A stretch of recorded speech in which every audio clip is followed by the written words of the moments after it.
This is AFCRDTV and our final scoreline on a cool Tuesday evening at Hayden Road. AFC Rushden Diamonds 1, Tamworth 3. The man of the match is Mitchell White. Well done, Mitchell, but early thoughts about the game. Yeah, we started poorly. Obviously, we conceded 2 within 3 minutes. Vern's pointed out at half-time. Kartell getting that goal just before half-time gave us that big lift we needed in the second half. We really thought we could come out and give them a good battle, try and get a point off them, try and get 3 points if possible. But yeah, just conceding that goal at the back post to Collard. He's good in the air. We knew that before the game. We were aware of that. And how long we ended up, it was my man at the back post. But I felt hard done by the referee. I thought I got fouled. But we move on. We learn from it, and next time we'll come back better. Well, exactly, Mitchell. Like you were saying, it was a double whammy for Tamworth to score 2 goals like within a couple of minutes. The first one by Dan Creaney in the 12th minute. You have to give Dan credit there on that shot. It was a great goal. Yeah. But the second goal, only 2 minutes later, by Kyle Finn, that was a bit of a fluky goal, a deflection, I believe. Yeah. And so that one's hard to take there. Yeah, it was hard to take. Obviously, when you can see 2 consecutively like that rapidly, it takes the wind out your sail, really. After the first one, we tried to stay lifted, we tried to stay positive. Second one goes in 3 minutes later, and it's a bit deflating. But we lifted again, like we said with Kartell's goal just before half-time. And we tried to bounce back, but unfortunately we couldn't today. Going into the game, Tamworth, top of the table, you knew you were in for a big fight in this match. Definitely. But I thought the players, Diamonds, kept their composure even though down 2-0. Yep. Hung in there tough. And like you said, a great goal by Kartell Dawkins, literally the last touch of the ball in the first half. Yep. That had to give you a lot of momentum going into halftime. It did, yeah. We were saying in the change room, we were absolutely buzzing going into the change room. We thought we'd come out and stick it on them, see what they were about, see if we could take something from the game, like I said. It was a great goal from Kartell, great finish, but we knew Tamworth were going to be a tough side to play. They always are. Great team, great coaches. We've got Peaksy, Tim, Champs. We've got great facilities as well at Tamworth. Yeah.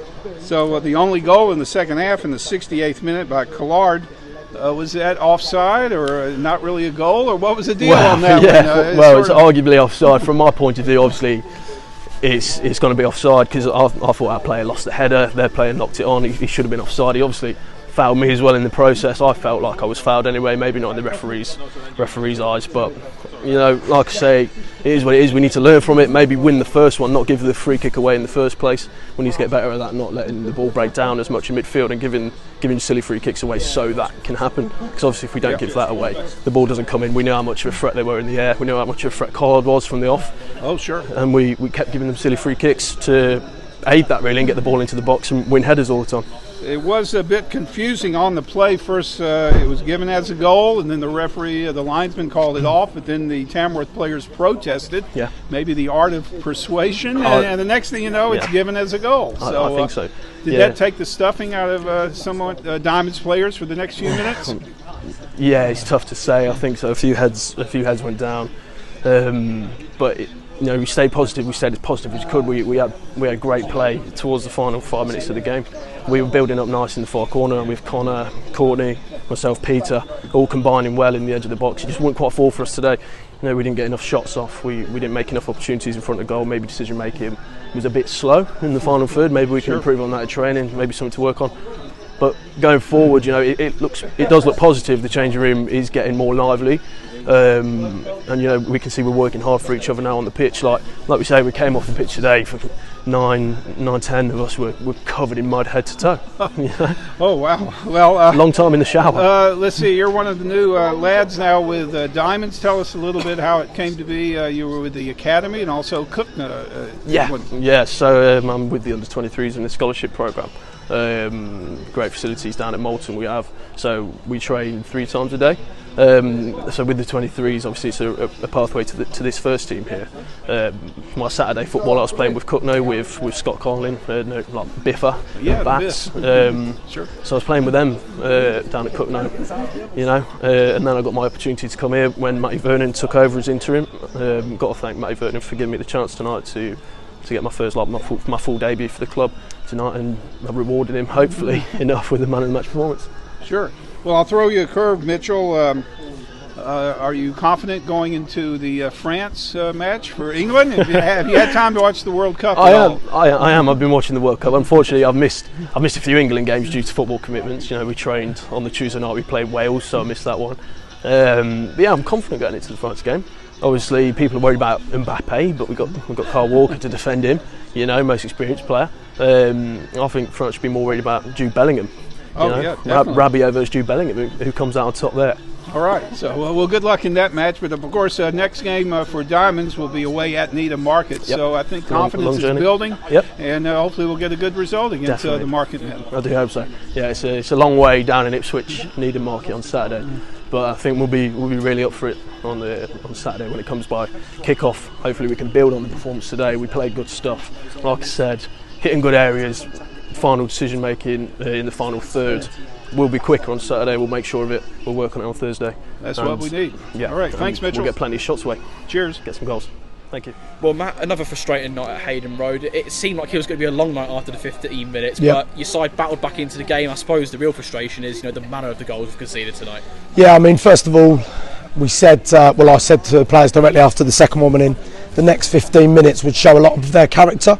They could either wilt and concede a third and then the game's away from them, but they didn't. And again, it's all about staying in the game. Stay in the game because there is quality. And obviously you saw with our second goal, Kartell's hit a fantastic shot. We mentioned previously, off camera, how important a good start was, particularly, with some of the starts of Beta games recently, the early goals were conceded. Of course, it didn't help going 2 goals down tonight. But, how important was it that your side, kept their heads against a team who are obviously flying at the top of the table? Yeah, I mean, look, it's massively important to do it in any game, whether you're ahead, behind, level, and you're trying to nick something. Even though we were 2 down, and again, you can say, 2 early goals, it had a different feeling to me. The 2 games I've been in charge where we've conceded 2 early goals, I didn't like how they went in. One today is a fantastic shot. The second one, yes, we could deal with the second ball a lot better, and the players are openly admitted that. But it's a deflection. On another day it deflects somewhere else, it gets blocked. So it's a different sort of feeling of conceding 2 early goals today, and I didn't feel we were out the game even at 2-0. Our struggles in front of goal have obviously continued. We did get a great goal with Kartell right on the stroke of half time, but even from open play we don't seem to create an awful lot at the moment. How do you go about addressing that? I think we were better today going forwards against the best team we faced. 2 very good centre backs, 2 full backs that want to go and engage physically, and I thought we actually did really well going forward. No disrespect to other teams in the league, but I think on a different day against a different opposition, the outcome's a lot different. Going into that second half, we did start the half a lot better. We put a bit of pressure on Tamworth, put a few balls into their box, but I think that the real moment of controversy around 25 minutes from time with that goal with Collard, and it was a weird one because obviously he gave it, then they disallowed it, then they've allowed it again. What was your perspective of the situation? Well, first of all, I thought the first header or the first contact was off a Tamworth player. So if then the linesman's flagged, obviously someone's in an offside position. I tried to speak to the referee out of my sort of own frustrations. He said to me, look, yes, I gave offside, but I wanted to speak to the linesman, and I thought, well, if you've given offside, you're convinced that it came off a Tamworth player. So why then have you changed your mind? Look, I don't know, football's cruel, but also it tends to even itself out over a period of time. So hopefully the players will get one back at some point this year. It seems to have happened quite a few times this season where you get those moments like that, the opposition players surround the referee, and in effect they kind of sway him into making a decision. Is that something that you kind of want to see more from your side a bit? I'd like them, I don't want them ever to surround the referee like that. Look, the captain can go and speak to the referee. The player that's perhaps involved directly in the incident can speak to the referee. I've got no problem with that. Yeah, look, you've got to ask questions all the time. If you're convinced it's your ball, let them know. Okay, if it goes the wrong way, that's fine. The frustration with players is inconsistencies and not really getting an explanation that they understand. And just going forward, obviously the league table doesn't make for good reading at the moment. We all know that.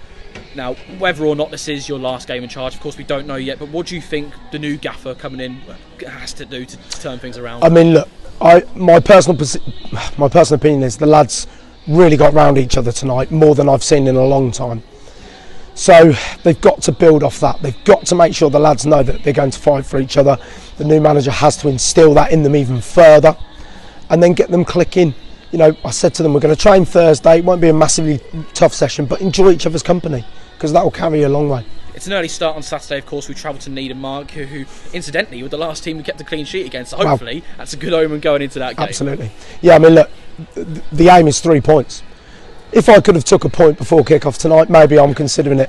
Saturday's 3 points. The aim is 3 points. You know, if we get a point, okay, it's a point, but honestly, I'll be a little bit disappointed. I want them to kick on again. I'm happy that I've seen in the 3 games, little steps. Saturday's a big step. And Needham Market will be expected to win, you know, being the home side. Do you feel like that's more of a pressure on them, that you can sort of say to your players, look, the pressure's not on you in that game? Look, it will be a pressure on them, but, you know, I'm going to demand the players that go out and they go and play and they go to win.